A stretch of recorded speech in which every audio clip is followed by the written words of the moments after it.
Isang napakainit na pagbati sa bawat isa sa inyo, sa ating pamilya ng mga naghahanap ng pagbabago, ng pag-asa, ng kalayaan. Kung pakiramdam mo ay nasasakal ka na sa bigat ng iyong mga problema, kung ang bawat araw ay isang pakikibaka laban sa pagkakautang na tila walang katapusan, o kung simpleng nawawalan ka na ng direksyon, kung pakiramdam mo ay nasa ilalim ka ng isang malaking balyena ng mga pasanin, nasa tamang lugar ka. Ang mensaheng ito ay para sa ere. Dahil ngayong araw, bubuksan natin ang isang sinaunang lihim, isang panalangin, isang dua, na nagawang ilabas ang isang propeta mula sa pinakamadilim na kinaroroonan, at ipapakita ko sa iyo kung paano ito magbabago ng lahat sa iyong buhay, lalo na sa iyong pinansyal na kalagayan at sa bawat suliranin na kinakaharap mo. Kung handa ka ng lumaya, kung handa ka ng lumangoy paakyat patungo sa liwanag, manatili ka sa akin, dahil ang susunod na 12 hanggang 18 minuto ang magiging simula ng iyong bagong kabanata. Ang unang bagay na kailangan mong malaman ay hindi ka nag-iisa. Kung pakiramdam mo ay nakakulong ka sa isang sitwasyon na tila walang labasan, kung ang utang ay lumalamon sa bawat pangarap mo, kung ang mga problema ay nagsasalansan tulad ng mga bundok, ako mismo ay nandoon. Nakita ko na ito sa napakaraming buhay, kabilang ang sa akin. Alam ko ang pakiramdam ng paggising sa umaga na ang unang bumubulaga sa isip mo ay ang listahan ng mga babayaran, ang listahan ng mga dapat ayusin. Ang bigat sa dibdib, ang kaba sa tiyan, ang pagdududa kung kailan ka pa nga ba makakahinga ng maluwag. At diyan papasok ang kwento ni Nabi Yunus.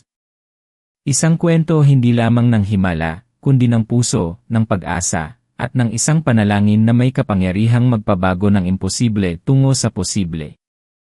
Pero bago tayo sumisid sa malalim na kwento at sa panalangin mismo, gusto kong magsimula ka sa isang simpleng pagkilala na ang iyong pinagdadaanan ay hindi ang iyong katapusan. Ito ay isang kabanata lamang. Isang napakahalagang punto ng pagbabago.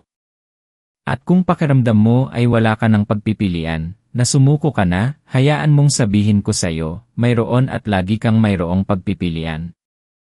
Ang pagpipiliang iyan ay magsisimula sa loob mo, sa iyong pananampalataya, at sa kapangyarihan ng isang panalangin sinubukan ng panahon. Ang kwento ni Nabi Yunus, o Propeta Jonah sa ibang tradisyon, ay isa sa mga pinakakahanga-hangang kwento ng pagliligtas. Siya ay ipinadala upang mangaral sa isang bayan, ngunit dahil sa kanyang pagkabigo at pagkadismaya, nagpasya siyang sumakay sa isang barko upang tumakas sa kanyang misyon. Isipin mo, tumatakas ka sa tawag mo, sa iyong layunin. Ngayon, marami sa atin ang nakakaramdam niyan, di ba? Tumatakas tayo sa ating mga responsibilidad, sa ating mga problema, sa halip na harapin ang mga ito. Dahil sa takot, sa pagdududa. At doon nagsimula ang kanyang pagsubok. Isang malakas na bagyo ang dumating, at upang mailigtas ang barko, kinailangan nilang maghagis ng isa sa kanilang sakay. Ang kapalaran ay bumagsak kay Yunus. Siya ay inihagis sa gitna ng naggangalit na karagatan, at doon, nilamon siya ng isang malaking balyena. Isipin mo iyan. Nasa loob ka ng isang buhay na libingan, sa kailaliman ng dagat, sa loob ng tiyan ng isang balyena. Madilim. Malamig. Walang pag-asa. Sino ang hindi mawawalan ng pag-asa sa sitwasyong iyon? At dito na lumabas ang kapangyarihan ng panalangin. Habang nasa loob ng balyena, sa pinakamadilim niyang sandali, sa pinakababang punto ng kanyang buhay, si Nabi Yunus ay nanalangin. Ang panalangin na ito ay hindi lamang basta mga salita. Ito ay isang hiyaw mula sa kaibuturan ng kanyang kaluluwa, isang pagkilala sa kanyang kahinaan, at isang buong pagtitiwala sa kapangyarihan ng Diyos. Ito ay nagsasabing, La ilaha illa anta subhanaka inni kuntu minaz zalimin. Sa salin, walang Diyos maliban sa iyo, luwalhati sa iyo. Katotohanan ako ay kabilang sa mga nagkasala. Bakit ko ibinabahagi ang kwentong ito? Hindi lamang ito isang kwento mula sa nakaraan. Ito ay isang template, isang blueprint, para sa paglabas mo mula sa anumang balyena ng problema o utang na bumibihag sa iyo ngayon. At dito nagsisimula ang mas interesante, paano mo gagamitin ang panalangin ito, at ang prinsipyong nakapaloob dito, para makalaya sa iyong mga pinansyal na pasanin at iba pang suliranin. Maraming tao ang nanalangin, pero bakit parang walang nangyayari? Iyan ang malalim na sikreto na alamin natin ngayon. Ngayon, bago natin ilahad ang mga hakbang kung paano ito ipatupad sa iyong buhay, gusto kong itanong, ilang beses mo na bang naramdaman na nasa loob ka ng balyena?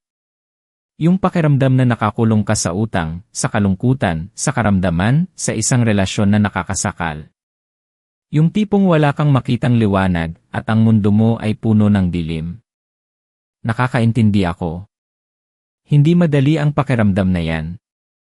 Pero ang kwento ni Yunus ay patunay na kahit sa pinakamadilim na lugar, mayroong pag-asa, mayroong pagliligtas, basta't mayroon kang tamang pananaw at tamang panalangin.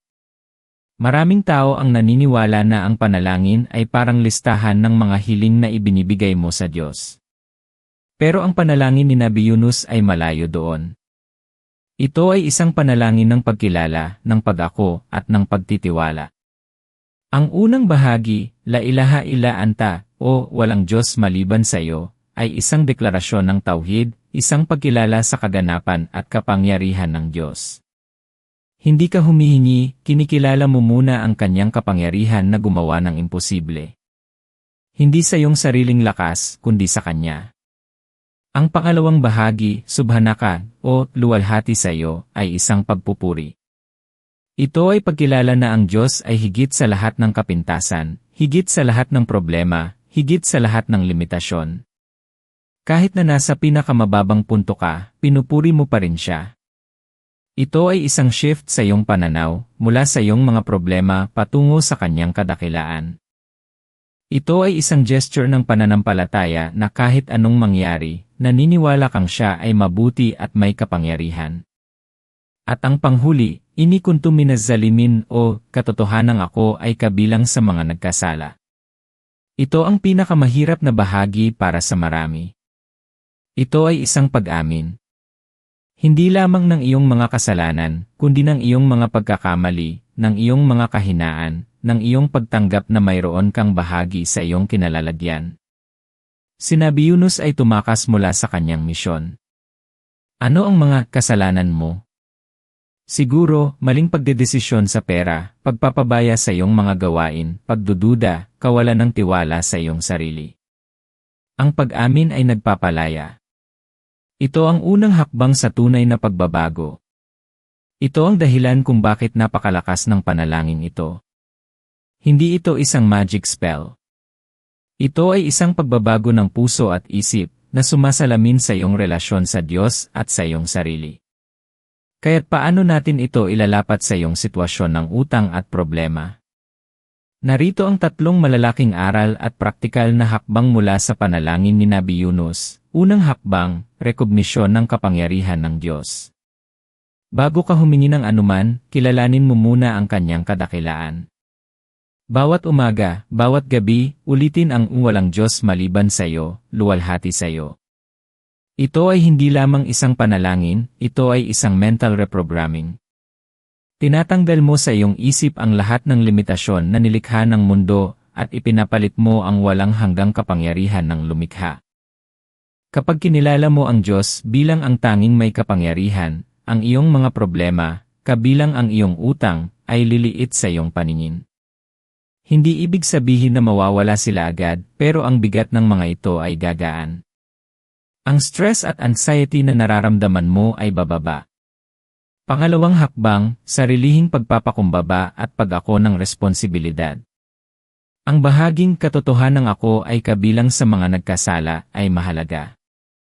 Tingnan mo ang iyong sariling bahagi sa iyong mga problema. Nagkaroon ka ba ng maling desisyon sa pera? Nagpabaya ka ba sa iyong trabaho? Pinabayaan mo ba ang iyong kalusugan? Ang pag-ako ng responsibilidad ay hindi pagbuntong hininga. Ito ay pagkuha ng kontrol. Kapag inako mo ang iyong bahagi, nagiging posible ang solusyon. Hindi ka na biktima. Ikaw na ang may kakayahang baguhin ang sitwasyon. Kaya't isulat ang mga bagay na alam mong nagawa mo na nag-ambag sa iyong mga problema.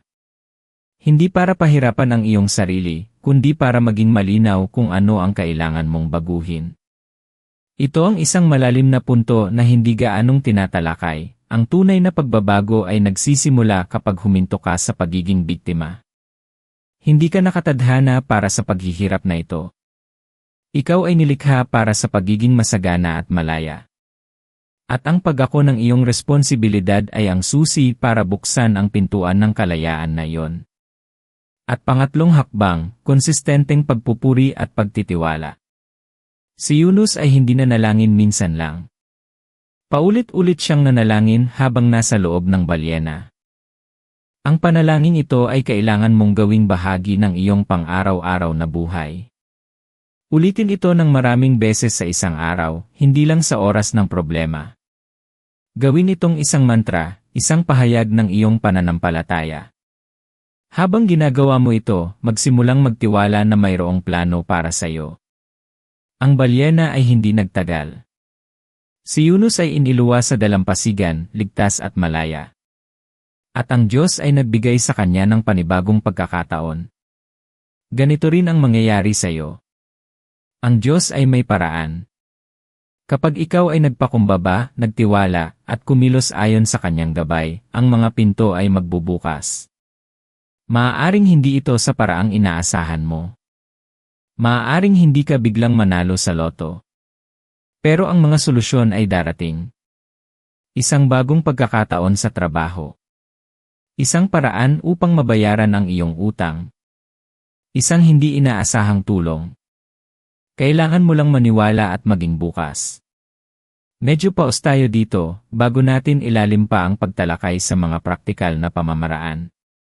Ibahagi mo sa comment section kung saan ka nanonood at kung ang mensaheng ito ay pumupukaw sa puso mo. Malaking tulong ito para maunawaan ko ang ating pamilya dito at makalikha pa ng mas maraming nagpapabagong nilalaman. Ang iyong tugon ay nagpapakita sa akin na may mga puso tayong binibigyan ng pag-asa. Okay, ipagpatuloy natin. Ang paglabas mula sa utang at problema ay hindi lang puro panalangin. Kailangan din itong samahan ng aksyon. At ito ang kung saan ang maraming tao ay nagkakamali. Nanalangin sila pero wala silang ginagawang iba. Ang kwento ni Nabi Yunus ay nagpakita na kahit pagkatapos siyang iluwa ng balyena, kinailangan pa rin niyang bumalik sa kanyang misyon. Kailangan niyang kumilos. Kaya't kasama ng panalangin, narito ang mga susunod na aksyon na kailangan mong gawin, na inspirasyon din ng kanyang kwento. Una, surrender at magtiwala, pero magplano. Kapag nasabi mo na ang doa Nabi Yunus ng may buong puso, isuko mo ang kontrol sa Diyos, pero huwag kang maging passive. Magplano. Isulat ang iyong mga utang. Alamin kung magkano ang kailangan mong bayaran. Gumawa ng budget. Maghanap ng mga paraan para makatipid at kumita ng dagdag. Ito ang iyong ipagbalik sa misyon. Kung si Yunus ay tumunganga lang pagkatapos siyang iluwa, wala ring nangyari. Kung ikaw ay nanalangin pero hindi kumikilos, wala ring mangyayari. Ang Diyos ay kumikilos sa pamamagitan ng ating mga pagsisikap. Pangalawa, magpakumbaba na humingi ng tulong. Si Yunus ay naging mapagkumbaba sa kanyang panalangin. Minsan, kailangan din nating magpakumbaba at humingi ng tulong sa mga tao. Mahiya ka ba na sabihin sa iyong pamilya o kaibigan ang iyong sitwasyon? Takot ka bang humingi ng payo sa isang financial advisor? Minsan, ang Diyos ay sumasagot sa ating mga panalangin sa pamamagitan ng mga tao sa ating paligid. Huwag mong isipin na ikaw ay mahina kung humihingi ka ng tulong. Sa katunayan, ito ay tanda ng katalinuhan at lakas. Pangatlo, maging mapagpasalamat sa bawat maliit na pag-unlad. Matapos iluwa si Yunus, binigyan siya ng Diyos ng isang halaman para protektahan siya mula sa init ng araw. Isang maliit na bagay, pero isang biyaya. Sa iyong paglalakbay mula sa utang at problema, bawat maliit na pag-unlad ay isang biyaya. Ang pagbayad ng maliit na bahagi ng utang, ang pagtanggap ng isang maliit na kita, ang isang araw na hindi ka nag-alala dapat mong ipagpasalamat iyan. Ang pasasalamat ay nagbubukas ng pintuan para sa mas marami pang biyaya. Ito ang nagpapataas ng iyong serotonin, ang hormone ng kaligayahan, at nagpapababa ng cortisol, ang stress hormone. Kapag masaya ka, mas malinaw ang iyong pag-isip. Ang kwento ni Nabi Yunus ay tungkol sa isang tao na nakaranas ng pinakamalaking kabiguan, ngunit sa huli, nakaranas din ng pinakadakilang pagliligtas. Ang iyong kwento ay hindi naiiba. Maaaring hindi ka nilamon ng isang balyena, ngunit ang pakiramdam ng pagiging nakakulong ng utang at mga problema ay halos pareho. Ang mabuting balita ay, ang kapangyarihan upang makalaya ay nasa loob mo, at ito ay pinapalakas ng panalangin ni Nabi Yunus. Sabi nga, ang iyong potensyal ay mas malaki kaysa sa iniisip mo.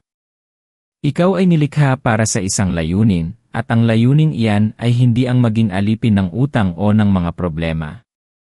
Ang iyong kwento ay hindi nagtatapos dito. Sa katunayan, ang pinakamahusay sa iyo ay darating pa, at ang kalayaan na hinahangad mo ay abot kamay.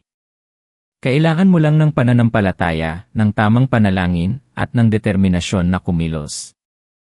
Ngayon, bago tayo magwakas sa isang napaka-powerful na panalangin, gusto kong bigyan ka ng isang panghuling insight. Ang Diyos ay hindi nagliligtas sa mga hindi karapat-dapat. Nagliligtas siya sa mga taong handa para sa pagliligtas. Handa ka bang baguhin ang iyong isip? Handa ka bang baguhin ang iyong mga aksyon? Handa ka bang maniwala na mayroong higit pa sa iyong kasalukuyang sitwasyon? Ang Diyos ay hindi pumipili ng mga taong may kakayahan. Ginagawa niyang may kakayahan ang kanyang pinili. At pinipili niya ang mga taong may pananampalataya. Kaya't habang tayo ay nagtatapos, tandaan mo, hawak mo ang susi sa iyong kalayaan. Ang panalangin ni Nabi Yunus ay higit pa sa mga salita. Ito ay isang mindset, isang pagkilala, isang pag-amin, at isang pahayag ng pananampalataya. Gamitin ito. Gawin itong bahagi ng iyong buhay. At panoorin mo kung paano unti-unting luluwa ang balyena ng iyong mga problema at utang, at ilalabas ka sa dalampasigan ng kapayapaan at kasaganaan. Ngayon, sama-sama nating manalangin, ng buong puso at kaluluwa, ang panalangin nagpabago sa kapalaran ni Nabi Yunus, at magpapabago rin sa iyo. Mahabagin at makapangyarihang Diyos, aming Ama sa langit, nagpapakumbaba kaming lumalapit sa iyo mayong araw, bitbit ang aming mga pasanin, ang bigat ng aming mga utang, at ang lungkot ng aming mga problema. Kinikilala namin ikaw, O Diyos, bilang ang tanging may kapangyarihan, ang tanging tagapagligtas, ang tanging makakagawa ng imposible. La ilaha illa anta subhanaka inni kuntu minaz zalimin. Walang Diyos maliban sa iyo, O Panginoon. Luwalhati sa iyo, sa iyong kadakilaan at walang hanggang kapangyarihan. Pinupuri ka namin sa gitna ng aming mga pagsubok, dahil alam naming ikaw ay higit sa lahat ng aming mga problema. Sa aming mga pagkakamali, sa aming mga maling desisyon, sa aming mga pagdududa, nagpapakumbaba kaming nag-aamin na kami ay kabilang sa mga nagkasala. Humihingi kami ng tawad at ng iyong gabay. O Diyos, tulad ng pagliligtas mo kay Nabi Yunus mula sa tiyan ng balyena, iligtas mo rin kami mula sa aming mga balyena ng utang, ng pagkabalisa, ng sakit, at ng kawalan ng pag-asa. Buksan mo ang mga pintuan ng kasaganaan na sarado sa amin. Magbigay ka ng mga paraan kung saan kami ay makakabayad sa aming mga utang, at makakaranas ng pinansyal na kalayaan. Bigyan mo kami ng lakas na humarap sa aming mga problema ng may pananampalataya at ng karunungan upang gumawa ng tamang mga desisyon. Punuan mo kami ng pag-asa, ng kapayapaan, at ng isang puso na nagtitiwala sa iyong plano. Alisin mo ang takot at pagdududa at palitan ng matibay na pananampalataya. Naway ang aming bawat hakbang ay gabayan mo, at ang aming bawat pagsisikap ay basbasan mo. Tulungan mo kaming maging mga instrumento ng iyong biyaya at pagpapala sa iba. Sa pangalan mo, O Diyos, kami ay nagtitiwala at umaasa. Amen. Sana'y ang mensaheng ito ay nagbigay sa iyo ng bagong pag-asa at pananaw. Hindi nagtatapos dito ang iyong kwento ng pagbabago. Nagsisimula pa lang. Kung nakakuha ka ng halaga mula sa video na ito, pakiusap, huwag kalimutang i-like ito, mag-subscribe sa channel na ito, at pindutin ang bell icon para lagi kang updated sa aming mga bagong nilalaman na nagbibigay ng pag-asa at inspirasyon. Malaki ang maitutulong niyan sa pagpapalaganap ng mensaheng ito sa mas marami pang nangangailangan. At tandaan, ang iyong pinakamagandang buhay ay naghihintay sa iyo. Magpatuloy ka, manalig ka, at kumilos ka. Magkita-kita tayo sa susunod nating video kung saan tatalakayin natin ang 3 sikreto para sa walang humpay na kasaganaan. Hanggang sa muli, manatili kang may pag-asa at matatag.